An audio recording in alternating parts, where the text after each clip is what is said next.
अपनी एक इन्वेस्टमेंट करने का दिल करता है तो प्योर टर्म इंश्योरेंस होना बहुत जरूरी है। 1 लाख रुपए है। बिलीव मी, यकीन मानिए, ये जो चर्चा है ये दूसरे नंबर की चर्चा है। रिटर्न बनानी। This podcast with host Deepak Kumar, Chief Guest Amit Chauhan।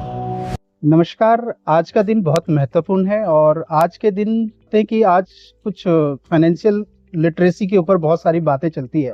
आज जो हैं NJ Chandigarh branch manager mister Amit Chauhan ji जो आज हैं हमारे साथ, हमारे दर्शकों तक एक इन्फॉर्मेशन पहुंचे और वो कुछ नॉलेज हम देंगे। और इनका बहुत ब्रॉड नॉलेज है, ये काफ़ी समय से फाइनेंशियल इंडस्ट्री में काम कर रहे हैं, तो इनके पास अच्छा ज्ञान है। तो हम चाहते हैं कि हमारी जो व्यूवर्स हैं उन तक ये ज्ञान पहुंचे। तो welcome to mister Amit sir आज। Thank you Deepak ji. तो अमित सर, मेरा पहला सवाल आपसे ये है, सर जो आज की यंगस्टर हैं, जो यूथ है आज के, वो लोग जब अपनी 18, 20, 25 साल में जब वो अपनी पहली अर्निंग करते हैं तो उनके लिए अपनी एक इन्वेस्टमेंट, तो उन्हें क्या करना चाहिए? क्या उन्हें अपने अभी पूरे एसेट्स में पैसे डाल देना चाहिए या कोई ऐसा पर्टिकुलर कि आप उनके बारे में कुछ गाइड करेंगे कि उन्हें सबसे पहले किसकी नीड होती है? तो दीपक जी, बहुत अच्छा प्रश्न आपने पूछा। इसके माध्यम से मैं सभी इन्वेस्टर्स को, जरूर नहीं है कि वो इन्वेस्टर एक यंग इन्वेस्टर हो, जब भी क्या हो सकता है मिडिल एज में भी किसी को सेंस आया कि उसको इन्वेस्टमेंट क्यों करना चाहिए, राइट, उन सभी के लिए मैं आपके इस प्रश्न का आंसर देना चाहूँगा, इसका उत्तर देना चाहूँगा। देखिए, ये कॉन्सेप्ट जो है ये फाइनेंशियल प्लानिंग के अंडर में आता है। दिस इज अनफॉर्चुनेट कि इंडिया में स्कूलिंग में अभी फाइनेंशियल प्लानिंग की जो नॉलेज जो स्टूडेंट्स को स्प्रेड कराने की जो जरूरत है ये अभी बहुत कम है। हाँ, सीबीएसई में इसको सिलेबस में आप ऐसे सुना है कि 8 क्लास ऑनवर्ड इसको ऑप्ट किया गया है, बट अभी भी अगर आप देखेंगे डेवलप्ड इकोनॉमी के मुकाबले हमारे यहाँ फाइनेंशियल प्लानिंग के ऊपर बहुत कम डिस्कशन होता है। हमारे परिवार में भी जो मुखिया होता है, जो मेन अर्निंग मेंबर होता है, वो सभी चीज़ों को कंट्रोल करता है, चाहे वो एक लाइफ से रिलेटेड प्लानिंग हो, राइट, या फाइनेंशियल रिलेटेड प्लानिंग हो, वो सब कंट्रोल करने की कोशिश करता है। हाँ, मुझे लगता है कि ये फाइनेंशियल प्लानिंग की जो एक सोच है, जो जिसको बहुत एक बड़े स्केल में हिंदुस्तान में होना चाहिए, वो सब करने की तैयारी है। और आप सभी लोगों के माध्यम से हम सभी लोग यही चर्चा करने की कोशिश करते हैं कि किस तरीके से फाइनेंशियल प्लानिंग की जो नींव है हम हिंदुस्तानी के हर हिंदुस्तानी नागरिक तक पहुंचा सके, सो डेट उनको अपने आने वाले समय में जब भी पैसों की बात आती है उसमें उनको प्रॉब्लम फेस ना करनी पड़े। सो मैंने जैसे बताया, ये एक स्ट्रक्चर है, इस स्ट्रक्चर के 3 पिलर होते हैं।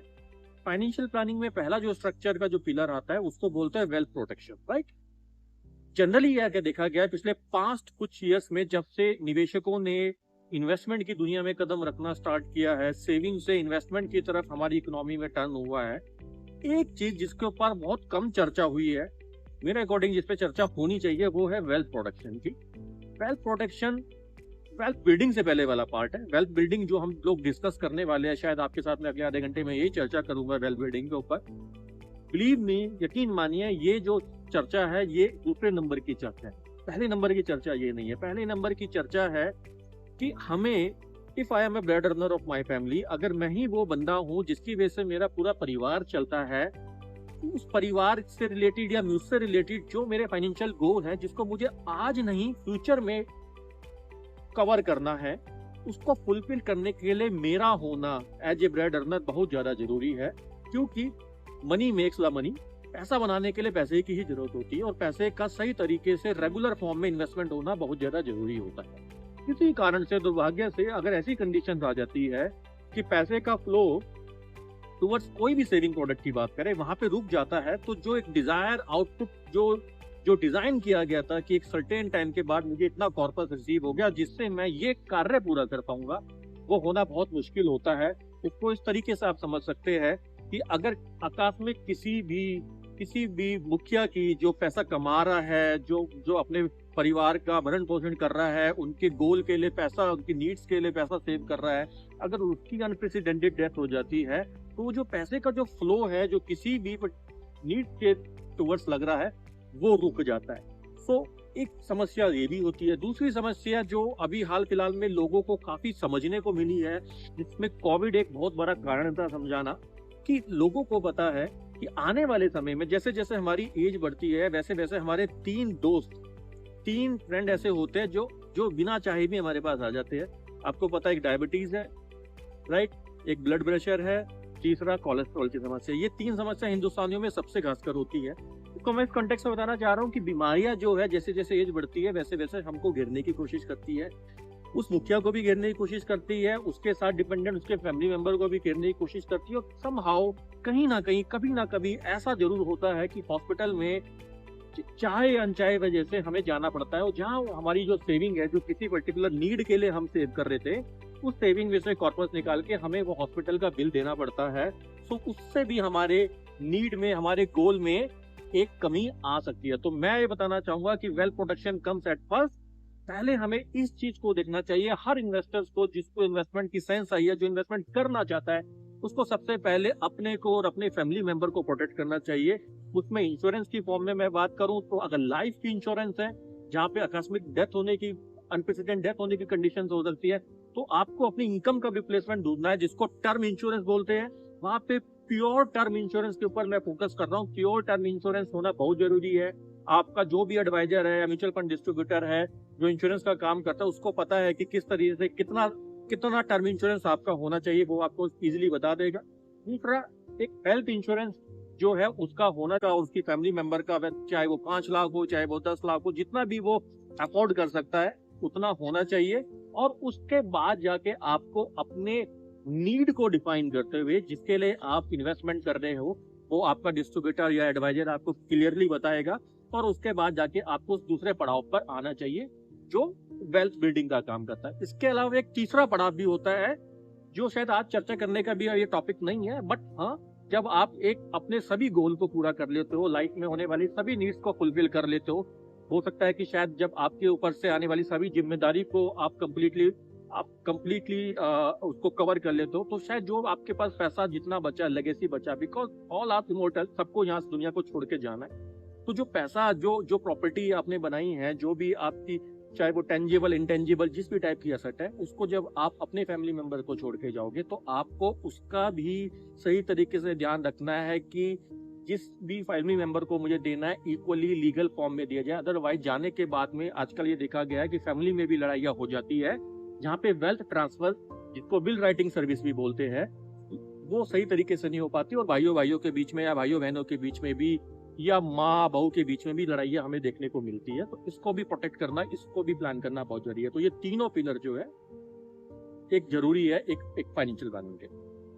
अमित, एक बात बोली अभी आपने कि युवाओं के लिए कितना, अगर मेरी पहली सैलरी 1 लाख रुपए है तो मुझे कितना % अपना इन्वेस्टमेंट करना चाहिए? Right, so it's a $1 billion question. देखिए, ये सभी इन्वेस्टमेंट जो है, मेरे से मैंने बताया, ये नीड पे डिपेंड करता है। आपकी नीड क्या है, आपकी इच्छाएं क्या है, आपकी जरूरतें क्या है, राइट।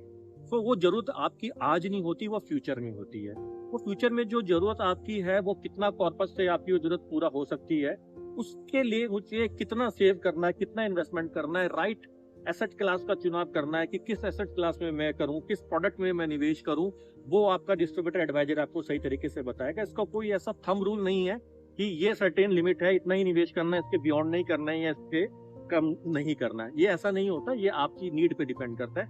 आप नीड बेस्ड प्लानिंग कीजिए, उसके अकॉर्डिंग आपको पता चलेगा कि कितना इन्वेस्ट करने की मुझे नीड है। लेकिन अमित सर, इन्वेस्टमेंट की बात करते हैं तो ऐसा कौन सा इन्वेस्टमेंट है जहां पे अगर मैं अभी स्टार्ट करूं और मुझे लिक्विडिटी भी जल्दी चाहिए और मुझे रिटर्न भी अच्छी चाहिए, तो मुझे ऐसे एसेट्स क्लास के नाम बताओ।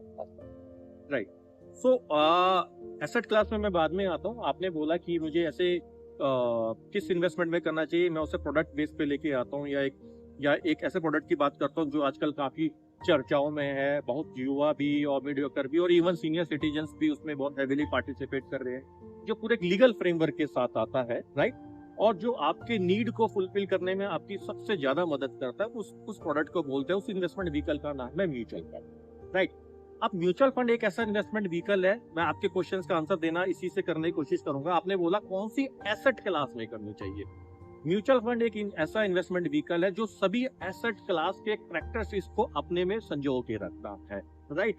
सो हिस्ट्री ने ये दिखाया है कि जो सबसे ज्यादा पैसा जो बनता है, as I said to you, कि मनी मेक्स द मनी, पैसे से पैसा बनता है, तो सबसे ज्यादा पैसा इक्विटी, जिसको हिस्सेदारी या शेयर भी बोलते हैं, ऐसे बिजनेसेस में जो क्वालिटी बिजनेसेस है, जिस बिजनेस की वायबिलिटी बहुत ज्यादा है, लॉन्ग टर्म में अच्छा पैसे बना के दे सकता है, ऐसे बिजनेस को सिलेक्शन करके आप सबसे ज्यादा पैसा बना सकते हैं। बट इसका मतलब ये नहीं है कि म्यूचुअल फंड केवल इक्विटी ही में ही पार्टिसिपेट करता है।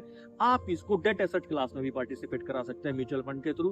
डेट एसेट क्लास मतलब आप समझिए क्लेमन लैंग्वेज में, जो आपकी बैंक एफडी होती है, जो आप पोस्ट ऑफिस सेविंग स्कीम में पैसा डालते हैं या पब्लिक प्रोविडेंट फंड में पैसा डालते हैं, ये सभी डेट एसेट क्लास है, जहां पर एक फिक्स्ड रेट ऑफ इंटरेस्ट पहले से ही डिफाइन हो जाता है और एक फिक्स्ड पीरियड टेन्योर का पहले से ही डिफाइन हो जाता है, उसको डेट एसेट क्लास बोलते हैं। इसके अलावा भी आप गोल्ड एंड सिल्वर कमोडिटी जिसको बोलते हैं, जो आजकल काफी प्रचलन में है, जहाँ पे बहुत इन्वेस्टर उस दौड़ में भागे जा रहे हैं, तो it may be wrong selection, तो वो भी एक एसेट क्लास है कि जहां पर आप पैसा डाल के अपना बना सकते हैं। और रियल एस्टेट जो एक ग्लोबली रिकॉग्नाइजेबल है, ऐसे सभी एसेट क्लास ग्लोबली रिकॉग्नाइजेबल है, आप रियल एस्टेट में भी पैसा डाल के अपना इन्वेस्टमेंट कर सकते हैं। तो मेरे हिसाब से म्यूचुअल फंड एक ऐसा प्रोडक्ट की तरीके से काम करता है जिसमें ये सभी एसेट क्लास जो होती है, उनकी खूबियां जो होती है म्यूचुअल फंड की होती है। तो वही अगेन मैं बोलना चाहूंगा, आपका डिस्ट्रीब्यूटर एक एडवाइजर के साथ आप बैठिए, उनके साथ अपना एसेट एलोकेशन कीजिए कि कितना परसेंटेज मुझे इक्विटी में डालना है, कितना परसेंट मुझे डेट में डालना है, कितना गोल्ड सिल्वर में डालना है।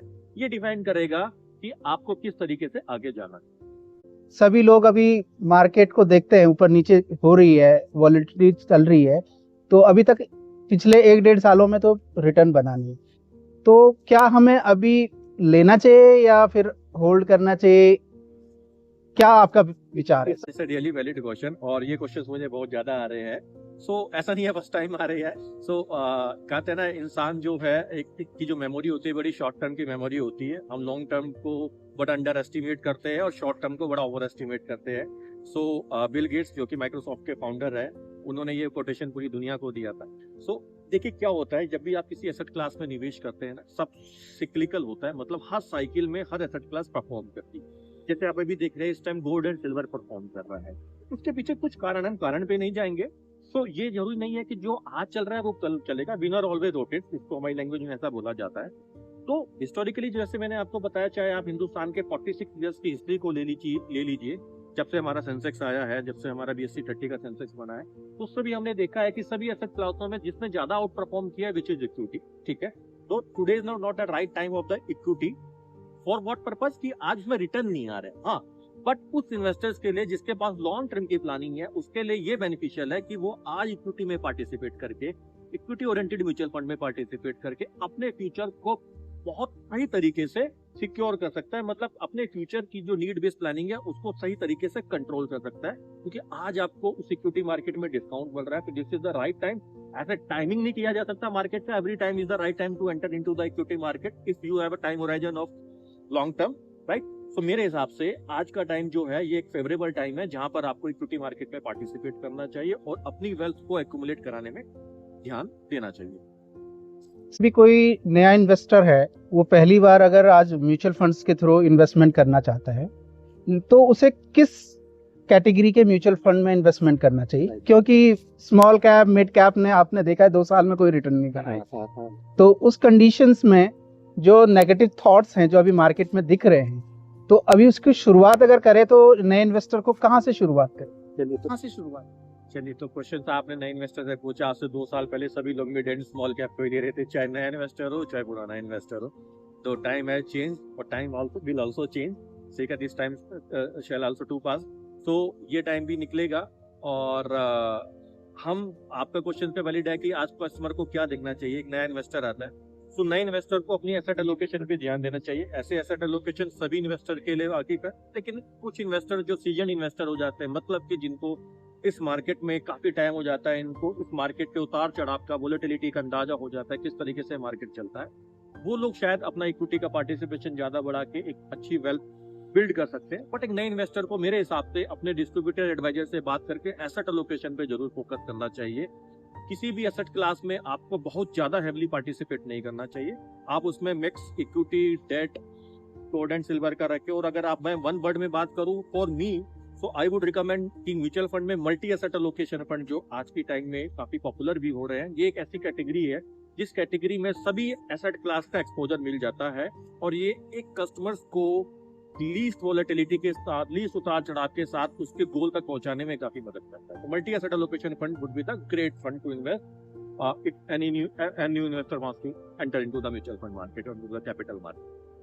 तो सर हमें ये लमसम लगाने का समय है या फिर हम एसआईपी के थ्रू अभी देखिए क्या है कि ये इसका भी मैं कहना चाहूंगा, आप किसी भी स्टॉलवर्ड से पूछेंगे तो अलग अलग इसका जवाब होता है। ये क्वेश्चंस कई बार बहुत लोगों ने रामदेव अग्रवाल जी से पूछा है, जो इज द को founder of the Motilal Oswal. उनके अकॉर्डिंग ये होता है, वो ये कहते हैं कि अगर मेरे पास टाइम होराइजन अगले 10 साल का है तो मुझे फर्क नहीं पड़ता कि आज मार्केट का लेवल क्या है, क्योंकि टाइम तो कोई नहीं कर पाया। वॉरेन बफेट ने बोला है कि none can time the market, ठीक है। सो अगर मेरे पास पैसा है और मुझे अगले 10-20 साल के लिए पैसा लगाना है तो should I deploy at once और should I deploy in a staggered way. तो उनके अकॉर्डिंग ऐसा है कि एक साथ पैसा लगा देना चाहिए। हाँ, मैं यहाँ पे कैवेट देना चाहूंगा, एक डिस्क्लेमर देना चाहूंगा अगेन, कि जिस इन्वेस्टर्स के पास रिस्क एपेटाइट बहुत ज्यादा है और उसने मार्केट में वो पुराना पार्टिसिपेंट है, वो शायद एक साथ एक मुश्त में पैसा लगा के, लमसम लगा के अपनी वेल्थ बिल्डिंग की जर्नी को स्टार्ट कर सकता है। लेकिन अगेन नया इन्वेस्टर है जिसके पास ये एक्सपीरियंस नहीं है मार्केट का, उसको स्टैगर्ड वे में आना चाहिए, उसको एसपीपी के रूप से आना चाहिए। एक उस बल्क अमाउंट को म्यूचुअल फंड की लिक्विड स्कीम में या ओवरनाइट स्कीम में पार्क करे और वहां से मंथली फोर्टनाइटली अपना एक सर्टेन अमाउंट फिक्स करके उसको अपनी डेस्टिनेशन म्यूचुअल फंड स्कीम में, चाहे वो इक्विटी ओरिएंटेड है या हाइब्रिड ओरिएंटेड है, उसमें पार्क करना चाहिए। तो एक रेगुलर फॉर्म में लेकर जाना चाहिए। तो 2 तरीके के सिनेरियो है, एक जो एक्सपीरियंस इन्वेस्टर है उसके लिए लमसम एक साथ, और जो एक्सपीरियंस नहीं है तो वो स्टैगर्ड वे में आ सकता है। इक्विटी की बात की अभी, हम म्यूचुअल फंड में क्यों जाए, बल्कि हम डायरेक्ट इक्विटी में मतलब शेयर क्यों नहीं खरीद ले? तो आपका क्या सजेस्ट है सर? शेयर्स में भी जनरली जो लोग है, आप हिंदुस्तान में आप शेयर ट्रेडिंग की बात करें तो वॉल्यूम बहुत ज्यादा हाई है। तो it is one of the largest, मतलब अगर हमारे एक्सचेंज पे, अगर एनएससी पे होने वाले ट्रेड की बात करें तो दुनिया की टॉप मोस्ट जो ट्रेड्स होते हैं, जो वॉल्यूम जो होते हैं इंडिया हिंदुस्तान में होते हैं। सो सेबी की भी रिसेंट स्टडी ये है, ये फ्यूचर एंड ऑप्शंस के ऊपर है, जहां जनरली लोग क्विक पैसा बनाने की कोशिश करते हैं। तो सेबी ऑल्सो सेज कि 92% ऑफ द इन्वेस्टर जो इस मार्केट का रेगुलेटर है, वो भी कहता है कि अगर 100 लोग स्टॉक में ट्रेडिंग करने की कोशिश करते हैं, फ्यूचर एंड ऑप्शन में ट्रेड करने की कोशिश करते हैं, तो 100 में से 92% लोग लॉस बुक करते हैं, और ये 92% लोगों का जो लॉस है वो 8% लोग मुनाफे में कमाते हैं। तो या तो आप 8% वाली आपके पास स्किल लो, अगर आपके पास वो स्किल नहीं है तो समाओ आप कहीं ना कहीं उस 92% वाली नॉन स्किल कैटेगरी में चले जाओगे। तो अगर मेरा ये प्रोफेशन नहीं है, मेरी रेगुलर इनकम किसी और प्रोफेशन से आती है, तो this is not my cup of T. हमें डायरेक्ट ट्रेडिंग में पार्टिसिपेट नहीं करना चाहिए। उसी का कॉन्ट्रास्ट व्यू ये है कि म्यूचुअल फंड जो है, जहाँ प्रोफेशनल टीम होती है या प्रोफेशनल मैनेजमेंट होते हैं, जो आपके भी आप में ऐसे ही कुछ चुनिंदा क्वालिटी स्टॉक्स में पैसा लगाते हैं और आपके पैसे को ग्रो कराने में, वेल्थ बिल्डिंग कराने में आपकी मदद करते हैं, तो मेरे हिसाब से लोगों को म्यूचुअल फंड की तरफ जाना चाहिए। ट्रेडिंग की जो जो जो जो जो प्रॉब्लम है उसको ध्यान देना चाहिए। अगर आप कर सकते हैं, this is your money, okay, but मेरे हिसाब से शायद वहां पे पैसा बनाने की जो सामर्थ्य है, वो कैपेसिटी है, वो एक नॉर्मल इन्वेस्टर की बहुत कम होती है। अभी आपने इन्वेस्टमेंट की बात की, लेकिन सबसे पहले तो हम रिस्क को देखते हैं, क्योंकि रिस्क सबसे बड़ी बात होती है। तो सर म्यूचुअल फंड्स में अक्सर कहा जाता है कि रिस्क है, लेकिन कितना रिस्क है आज तक हमें कुछ पता नहीं चला। तो आप बताएंगे कि अब तक कोई ऐसा जो आपने अपने करियर में देखा होगा कि कोई ऐसा रिस्क अभी तक आपको दिखने को मिला? सो दीपक जी, पहले तो मैं आपसे पूछना चाहूंगा कि आपको क्या लगता है रिस्क क्या है? आप अभी अपने घर से यहाँ चल के आए हैं, हम लोग यहाँ पॉडकास्ट सेशन कर रहे हैं, यहाँ से हम अपने घर वापस भी जाएंगे। क्या आपको लगता है कि हमारी लाइफ में रिस्क नहीं है? लगता है? क्या हम घर पे बैठे, आपको क्या लगता है घर पे बैठे बैठे हमारी लाइफ में रिस्क नहीं है? आजकल आप देखते हो कि अच्छे से अच्छे यंग इन्वेस्टर्स को भी हार्ट अटैक की समस्या बहुत ज्यादा बढ़ रही है। तो रिस्क तो देखो हर जगह, और रिस्क है तो अभी इश्क है, बोला जाता है रिस्क है तो इश्क है।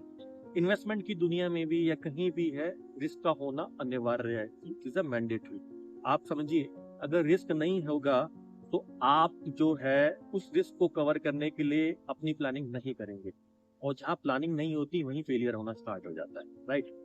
सो मार्केट में भी, इक्विटी मार्केट में भी जो रिस्क होता है, risk is nothing but volatility होता है। शेयरों के भाव में उतार चढ़ाव होता है, क्योंकि जो शेयर्स है जो किसी कंपनी को रिप्रेजेंट करते हैं, उनके प्रॉफिट में उतार चढ़ाव देखने को मिलता है, और ऐसा अक्सर होता है। तो पूरी नॉट इन इंडिया, वो पूरे ग्लोबल लेवल में होता है। अच्छी अच्छी कंपनियों के शेयर्स के भाव हमेशा ऊपर नहीं होते, और हमेशा डिक्लाइन नहीं होते, वो ऊपर नीचे होते हैं, और यही मार्केट की चाल है, इसी में पैसा बनता है कि आप नीचे, अब मार्केट नीचे है, जब शेयर्स के भाव नीचे है, तब आपको उसमें हैविली पार्टिसिपेट करना चाहिए, और जब मार्केट के भाव बहुत ऊपर हो चुके होते हैं, उसकी इंट्रिंसिक वैल्यू से ऊपर चले जाते हैं, मतलब उसका जो वजूद है कंपनी का, उससे ऊपर आपको पैसा मिल रहा है, तो आपको देखना है कि मुझे कैसे ट्रिम करना है, उसको थोड़ा नीचे लाना है और सेफ एसेट में ट्रांसफर कर देना है फॉर द टाइम भी। ठीक है, तो ये उतार चढ़ाव भी रिस्क को दिखाता है, ये कल भी था, ये आज भी है, और ये कल भी होगा, और इसी रिस्क के साथ पैसा बनता है। इसी में एसआईपी एक बहुत बेस्ट तरीका है कि एसआईपी के थ्रू अगर आप निवेश करेंगे तो इस उतार चढ़ाव को अच्छे तरीके से कैप्चर करता है एसआईपी। रुपी कॉस्ट एवरेजिंग को बोलते हैं टेक्निकल लैंग्वेज में।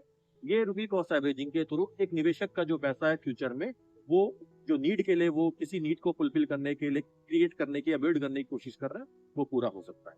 तो रिस्क को कभी भी आप ये समझिए कि रिस्क नहीं है, रिस्क से आपको दोस्ती करनी है, पैसा आपका बन। अभी आपने कहा कि लॉन्ग टर्म इन्वेस्टर के लिए, तो मैं आपसे, मेरा एक सवाल है कि गोल की कितनी भूमिका है हमारे जीवन में? देखिए, मैं अभी अगेन एंड अगेन आपको एक, आप मेरे मुंह से सुन रहे होंगे need based assessment, goal based assessment and बताओ, ये इस तरीके से है कि आप कहीं जाना चाहते हैं, आप अपने परिवार के साथ कहीं घूमना चाहते हैं, आपके पास अपनी कार है, या आप ट्रेन से जाना चाहते हैं, बस से, या फ्लाइट से जाना चाहते हैं। ये इस तरीके से है कि अगर आप विदाउट डेस्टिनेशन चल पड़े, तो जो आपका क्वेश्चन है वो बिल्कुल उसी के तरीके से है कि अगर आपने कोई गोल नहीं बनाया और आपने इन्वेस्टमेंट स्टार्ट कर दिया, तो आप मुझे बताइए कि आप कहाँ तक चल पाएंगे। एक सीमा ऐसी आएगी जब आपको लगेगा कि अब बहुत हो गया है, अब वापस चलते हैं। ठीक है, तो डेस्टिनेशन में पहुंचने की मजा यही है कि आपको सबसे पहले डेस्टिनेशन डिफाइन करना पड़ेगा। तो निवेशक को भी इन्वेस्टमेंट की दुनिया में भी अपने नीड, अपने गोल बनाने पड़ते हैं। लाइक जैसे एक यंग इन्वेस्टर्स को, आप तो मेरे जैसे का एक, हम अभी हम ऐसी एज में जहाँ पे हम लोग अर्निंग कर रहे हैं, लेकिन एक अवस्था ऐसी आएगी शायद 50-60 साल में, जहाँ पे हमारा जो इनकम का फ्लो होगा वैसा नहीं होगा, क्योंकि हमारी खुद की एनर्जी वैसी नहीं होगी। तो हमें वही रिटायरमेंट के लिए अपना कॉर्पस क्रिएट करना होगा। हमारे बच्चे छोटे हैं, हमें बच्चों की हायर एजुकेशन के लिए देखना पड़ेगा कि आज से 15 साल बाद उनकी हायर एजुकेशन की कॉस्ट क्या होने वाली है, जिसपे इन्फ्लेशन, महंगाई दर को मुझे कंसिडर करते चलना है। तो वो मेरा एक नीड हो गया, वो एक मेरी गोल हो गया। या मुझे अपने बच्चे की शादी के लिए पैसा क्रिएट करना है, जो आज नहीं, मुझे अगले 20-25 साल बाद करनी है। तो 20-25 साल में आज एक 25 लाख की शादी की कॉस्ट वो कितनी हो सकती है, उस पर मैं इन्फ्लेशन को कंसिडर करता हुआ चलूंगा। तो वो मेरा एक गोल हो गया। तो इस तरीके से गोल को डिफाइन करना जरूरी है, तभी आपको पता चलेगा कि एग्जैक्ट इनपुट कितना डालना है, अदरवाइज आपको इनपुट डालने का पता नहीं चलेगा। अगला सवाल, 2024 और 25 में इक्विटी मार्केट ने, जो म्यूचुअल फंड्स थे, इक्विटी वारंट, ये सभी ऑलमोस्ट इन्होंने जो पैसा बनाया वो ना के बराबर बनाया। तो गोल्ड और सिल्वर की चमक इक्विटी मार्केट के आगे बहुत चमक रही। तो आप किस के नजरिए से अभी हमें गोल्ड में या सिल्वर में इन्वेस्टमेंट करना चाहिए, या फिर हमें, अगर जिसने भी इन्वेस्टमेंट किया है उसे यहाँ से अभी एग्जिट करना चाहिए? देखिए, आपके इस क्वेश्चन में दो क्वेश्चन छुपे। आपने पहले बोला कि पिछले साल 1.5 साल में इक्विटी मार्केट में पैसा नहीं बना है। दूसरा क्वेश्चन आपने किया कि सोने की चमक, या आजकल तो चांदी या सोने से ज्यादा चमक रहा है, तो उसकी चमक में चकाचौंध हो गई है लोग, और लोग बहे जा रहे हैं। तो मैं इसके भी दो प्रश्न है, तो दो तरीके से इसके आंसर दूंगा। सी, आपने बोला इक्विटी मार्केट में पैसा नहीं बना, फिर आप मुझे बताइए, क्या किसी इन्वेस्टमेंट होराइजन, आप 1.5 साल का इन्वेस्टमेंट होराइजन इक्विटी मार्केट में पब्लिश कर सकते? नो। इक्विटी क्या है? इक्विटी मैंने जैसे आपको बताया, आप किसी कंपनी के शेयर्स बाय कर रहे हो, डायरेक्टली ना करके इनडायरेक्टली कर रहे हो, एक प्रोफेशनल मैनेजमेंट के थ्रू कर रहे हो। ठीक है, चाहे आप डायरेक्टली भी कर रहे हो। पिछले 1.5 सालों में जो प्रॉब्लम, चाहे वो डोमेस्टिक प्रॉब्लम रही हो, वैल्यूएशन की, कंपनियों के भाव बहुत ज्यादा ऊपर हो चुके थे, जो करेक्ट होके अपने सही रीजनेबल वैल्यू पे आए, या जो आप जियोपॉलिटिकल टेंशन देख रहे हो कि जगह जगह वॉर हो रहे हैं, या दुनिया का सबसे बड़ा देश जो है, सबसे बलवान जो देश है, वो हर कंट्रियों में टैरिफ डाल रहा है, व्यापार को घटा रहा है, व्यापार करना मुश्किल हो पा रहा है, जिसकी वजह से इस इक्विटी मार्केट में 1.5 साल में अपने को प्रॉब्लम देखने को मिली। मुझे नहीं पता ये प्रॉब्लम अब कितना देखने को मिल सकती है अगले साल 2026 पूरा, या 6 महीने, या अगले 3 महीने में ट्रेड डील, जहाँ में एक्सपेक्टेशन है यूएस इंडिया की ट्रेड डील सेटल हो सकती है, उसमें रिकवरी आ जाएगी। और ऐसा हर बार होता है, ये रीजन चेंज हो जाता है। आपने कोविड में देखा, कोविड में जब सब कुछ बंद हो गया था, तो 3 महीने के अंदर ही इक्विटी मार्केट में लगभग 38% का फॉल हो गया। तो व्हाट हैपेंड? 38 डजंट मीन कि वो 10 साल 38 ही रहेगा। वो 3-4 महीने में 38 रहा, देन उसके बाद रिकवर हो गया और अगले 4 साल की हमें रैली देखने को मिली। हो सकता है ये जो डाउनफॉल है ये 2 साल तक बने रहे और 2 साल के बाद अगले 5 साल हमें रैली देखने को मिले, लेकिन रैली उसी को मिलेगी जो 2 साल में एंटर किया या 2 साल में एंटर कर चुका था ऑलरेडी पहले, 2 साल तक बना रहा। तो डरने की कोई बात नहीं है। आपको आज भी मार्केट में बुल रन मिल रहा है। बुल रन आपको आज एनएवी में ना मिलकर यूनिट्स में मिल रहा है। तो जितना ज्यादा पार्टिसिपेट आप ऐसे टाइम पे करेंगे आपको यूनिट्स ज्यादा बाय मिलेगी और म्यूचुअल फंड आपको यूनिट्स खरीद के देता है, जितने ज्यादा स्टॉक्स खरीद के देता है। Now coming to your second question कि आज के टाइम में जो सोना चांदी है इसकी चमक बहुत ज्यादा है, मैं बिल्कुल मानता हूँ। But what was the right time to enter into the market? शायद आज से 2 साल पहले सोना चांदी है, अगर गोल्ड एंड सिल्वर की बात करें तो तब जो गोल्ड एंड सिल्वर की कॉल दी जा रही थी बहुत कम लोग उसको पार्टिसिपेट कर रहे थे, क्योंकि उस टाइम में जो चमक रहा था उस समय का जो सोना चांदी था वो इक्विटी में स्मॉल कैप का था, तो लोग मिड कैप या स्मॉल कैप की तरफ पार्टिसिपेट कर रहे थे। और जहाँ पे हर एक इंटेलिजेंट एक फंड मैनेजर ये बता रहा था कि अब ये चमक बहुत ज्यादा दिनों तक नहीं रहेगी, आपको थोड़ा सा पैसा डाइल्यूट करना है, और गोल्ड एंड सिल्वर में बुलिशनेस दिखाई दे रही है। बट कोई भी इन्वेस्टर, बिलीव में दीपक जी, कोई इसमें नहीं आ रहा था, क्योंकि सबको उगते सूरज को ही सलाम करना होता है। चलती बस में जर्नी का रात होती है। जो आज चल रहा है मेरे हिसाब से ये खतरा है, ये एक आगे का आपको रिस्क दिखा रहा है कि ये बबल बहुत क्रिएट हो रहा है, जिसमें काफी हो सकता है कभी भी, मैं ये नहीं कहूंगा कि कब इसमें गिरावट आएगी, बट गिरावट आने के चांसेस ज्यादा बन रहे हैं, प्रोबेबिलिटी ज्यादा बन रही है। ये गिरावट कभी भी आ सकती है सोने चांदी में, तो एक इन्वेस्टर को समझ के चलना चाहिए, एसेट एलोकेशन करना चाहिए, कितना सोना चांदी उसको रखना है अपने पोर्टफोलियो में, वो उसका डिस्ट्रीब्यूटर और एडवाइजर सही तरीके से बता सकता है। बट अगेन डिस्क्लेमर यही है मेरा कि एसेट एलोकेशन के साथ चलेंगे तो आप अपनी जर्नी को पूरा कर पाएंगे। Believe me, without asset allocation, चाहे वो इक्विटी हो जिसने दुनिया में सबसे ज्यादा पैसा बनाया है, जर्नी कोई पूरा नहीं कर पाएगा। सर मेरा अगला सवाल आपसे ये है कि अमित जी, रिटायरमेंट एक बहुत बड़ा चैलेंज है और आज जो जेनजे है वो रिटायरमेंट बहुत जल्दी एज में होना चाहता है, तो आप ये बताओ कि उनके लिए एक ऐसी सलाह दो या ऐसी कोई एडवाइस दो जेनजे के लिए कि वो अपना रिटायरमेंट कैसे जल्दी करे। गुड क्वेश्चन है। हम आजकल ये जेनजी वर्ड हम बहुत ज्यादा सुन रहे हैं, तो जनरली जेनजी को जो आपने बोल रहा है उस कॉन्सेप्ट को बोलता है फायर कॉन्सेप्ट। जो आप कह रहे हो कि रिटायरमेंट लोग जल्दी लेना चाहते हैं, उसको बोलता है फाइनेंशियल इंडिपेंडेंस रिटायरमेंट अर्ली। ये जेनजी में काफी पॉपुलर हो गया है। आज शायद हमसे पहले वाले हमारे फादर जो है 60 साल की उम्र तक काम करते थे, शायद मेरे और आपके लेवल पे हम 60 साल तक काम नहीं करेंगे, हम 50-55 में रिटायर होने की कोशिश करेंगे। लेकिन जो जेनजी है, हम जनरेशन एक्स में आते हैं, तो जो जनरेशन जेड वाले जो लोग हैं जिसको जेनजी बोलते हैं, वो लोग शायद हो सकता है 40-45 साल में अपना रिटायरमेंट फेस कर ले। तो the problem is what, problem क्या है और क्यों रिटायरमेंट को सोचना जरूरी है। एक तो देखिए, रिटायरमेंट ना सभी गोल में सबसे लास्ट का गोल आता है, क्योंकि लोग सोचते हैं कि पहले हम आने वाले जो मेरे जो गोल है, बच्चों की पढ़ाई लिखाई, इसको पूरा कर ले, शादी पूरा कर ले, अपना रिटायरमेंट का बाद में देखेंगे। तो वो कहीं साइड में पड़ा हो जाता है, उस पर कोई ध्यान नहीं देता और रिटायरमेंट की व्यवस्था आनी होती है। ठीक है, सब सिंपल। जेनजी क्या है, जेनजी इसको रिटायरमेंट को अर्ली चाहता है, लेकिन एक प्रॉब्लम ये भी है आजकल जेनजी पढ़ाई नहीं करता है। तो आजकल जेनजी की जो कमाने की जो एज है ना, वो बहुत डिले हो चुकी है, तो उसके पास टाइम बहुत कम बचता है। उस टाइम पे वो कंपाउंड का इफेक्ट आना, वो चक्रवर्ती इफेक्ट आना कि रिटायरमेंट का अच्छा कॉर्पस क्रिएट हो जाए, बिलीव मी ये नहीं होता है। मैं आपको एक स्टडी बताता हूँ, जून से अगस्त के बीच में 2025 में स्टडी भी हुई थी। स्टडी में ये बताया गया था 63% ऑफ द इंडियंस जो है, 63% ऑफ इंडियन ये मानते हैं कि उनके रिटायरमेंट का जो भी कॉर्पस उन्होंने क्रिएट किया है, चाहे वो गवर्नमेंट की तरफ से है या अब खुद का बचाया पैसा है, वो केवल अगले 10 साल चलने वाला है।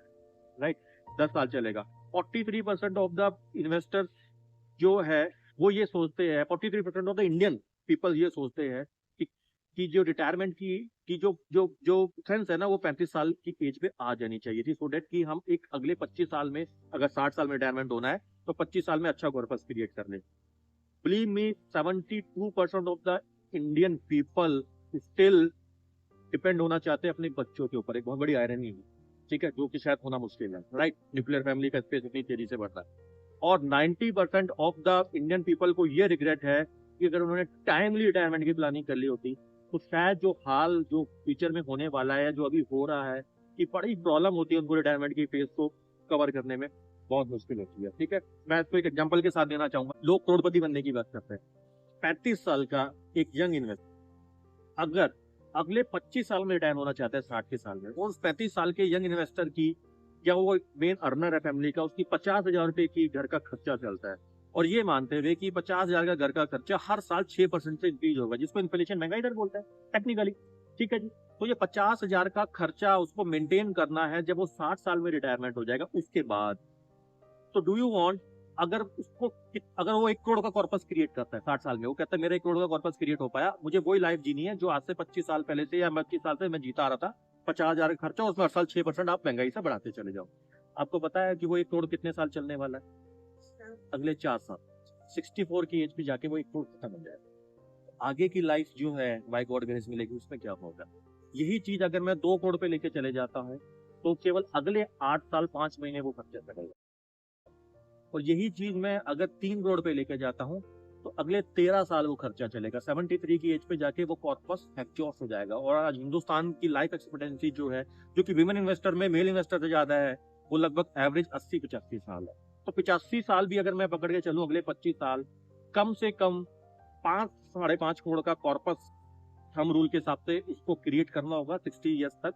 और उसके बाद उस कॉर्पस को अगर वो 50,000 के हिसाब से निकाले, जिसमें 6% का विड्रॉल है, मोटा मोटा 60 साल में उसका 2.5 लाख के आसपास निकल रहा होगा मंथली, तो वो अगले 25 साल तक चलेगा। तो मेरे हिसाब से सफिशिएंट अमाउंट को बिल्ड करना बहुत जरूरी है। अगेन डिस्क्लेमर कि ये डिस्ट्रीब्यूटर और एडवाइजर आपको सही तरीके से बता सकता है, जो आपको कोच की तरीके से काम आए। अगला सवाल हमारे एक व्यूवर हैं नीलम, उनका आया हुआ है। वो ये कहते हैं कि मेरे पास 1 करोड़ रुपया है और आज मैं एक रेगुलर इनकम लेना चाहती हूँ और मेरी एज जो है वो 62 साल की उम्र है। तो अमित सर, आप ये बताएंगे कि वो ज्यादा रिस्क नहीं लेना चाहती है, तो आप उनके लिए सजेशन देंगे, ऐसा कोई एडवाइस करेंगे कि वो किस तरीके से अपनी फाइनेंशियल प्लानिंग करें और उनको एक रेगुलर इनकम भी मिलती रहे? Right question.